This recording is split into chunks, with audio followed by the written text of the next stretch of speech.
بسم الله الرحمن الرحيم الحمد لله رب العالمين الرحمن الرحيم مالك يوم الدين إياك نعبد وإياك نستعين اهدنا الصراط المستقيم بسم اللہ الرحمن الرحیم۔ ہمارے تصحیح قرآن کورس کے الحمدللہ اسباق جاری و ساری ہیں۔ اللہ آپ حضرات کی محنتیں، ہماری محنتیں اور کاوشوں کو قبول فرمائے اور انہیں ہماری اولادوں اور نسلوں کے لیے نافع بنائے۔ آج ہمارا سبق ہے تختی نمبر 8 کا دوسرا حصہ حروف لین والا۔ گزشتہ سبق میں ہم نے حروف مدہ کی مشق وغیرہ پڑھی تھی اور اس سے پہلے حروف مدہ کے متعلق ضروری باتیں جو تھی وہ میں نے عرض کر دی تھی۔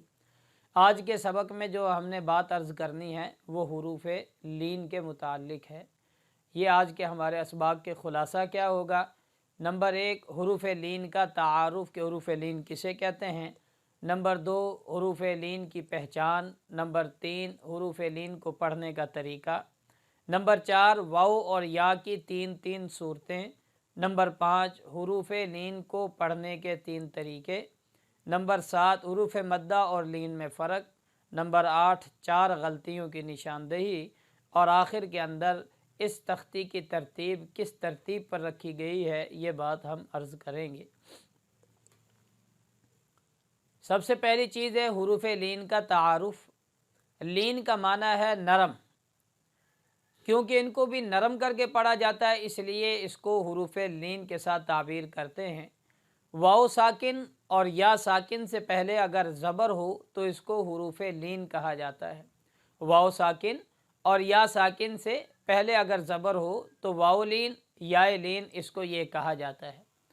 اس کی پہچان کیا ہے؟ اس کی پہچان ہم نے جس طرح تعریف میں عرض کر دیا کہ واو ساکن ہو، اس سے پہلے چاہے کوئی بھی حرف ہو اس حرف کے اوپر حرکات میں سے اگر زبر آ جائے تو یہ واو لین ہے، اور اگر یا سے پہلے اسی طرح زبر آ جائے تو یہ یا لین ہے۔ جیسے قرآن پاک میں آیا لفظ خوف، اور اسی طرح لفظ بیت۔ اب بیت یا ساکن سے پہلے زبر ہے، اسی طرح واو ساکن سے پہلے زبر ہے تو اس کو کہیں گے واو مدہ یا مدہ۔ حروف لین کو پڑھنے کا طریقہ کیا ہے؟ حروف لین کو نرم آواز کے ساتھ جلدی سے معروف پڑھیں گے۔ حروف لین کو نرم آواز کے ساتھ جلدی سے معروف پڑھیں گے، اور حروف لین کو آدھے الف کی مقدار کھینچ کر پڑھیں گے۔ حروف مدہ میں آپ نے پڑھا تھا کہ 1 الف کی مقدار کھینچ کر پڑھتے ہیں، تو حروف لین میں آدھے الف کی مقدار اس کو کھینچ کر نرمی کے ساتھ ادا کریں گے۔ جیسے با واو زبر بو، با یا زبر بئی، بو بئی، بالکل نرمی کے ساتھ اس کو پڑھا جائے گا۔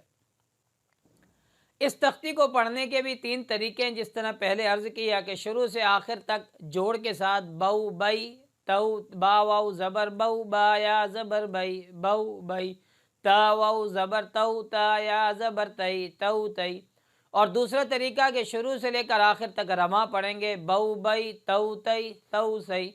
اور تیسرا طریقہ ہے کہ آخر سے لے کر شروع تک الٹا پڑھیں گے اور اس کو رواں پڑھیں گے۔ مثال کے طور پر تئی، تو، بئی، بو، اس طرح آخر سے ہم شروع کریں گے اور شروع تک اس کو لے آئیں گے۔ یہ 3 طریقے اس تختی کو پڑھنے کے ہیں۔ واو اور یا کی 3 صورتیں ہیں۔ واو یا تو متحرک ہوگا یا ساکن، اسی طرح یا متحرک ہوگی یا ساکن۔ اگر یہ واو اور یا متحرک ہے تو اس کو کہیں گے واو متحرک، یا متحرک۔ اور اگر یہ واو اور یا ساکن ہے تو اس سے پہلے حرکت دیکھیں گے کہ کیا ہے۔ اگر واو سے پہلے زبر ہے تو یہ واو لین ہے، اور اگر واو سے پہلے پیش ہے تو اس کو واو مدہ کہیں گے۔ اسی طرح اگر یا سے پہلے زبر ہے تو یہ یا لین ہے، اور اگر یا سے پہلے زیر ہے تو یہ یا مدہ ہے۔ یہ اس کی 3 ترتیب۔ اسی طرح واو اور یا کی 3 ترتیبیں۔ گویا کہ واو کی بھی 3 صورتیں ہیں، واو متحرک، واو لین، واو مدہ۔ جب واو مدہ ہو تو اس کا مخرج آپ نے پڑھا تھا، پہلا مخرج جوف دہن ہے، زبان اور تالو کے درمیان والا جوف خالی حصہ، وہاں سے یہ واو مدہ اور یا مدہ ادا ہوتے ہیں۔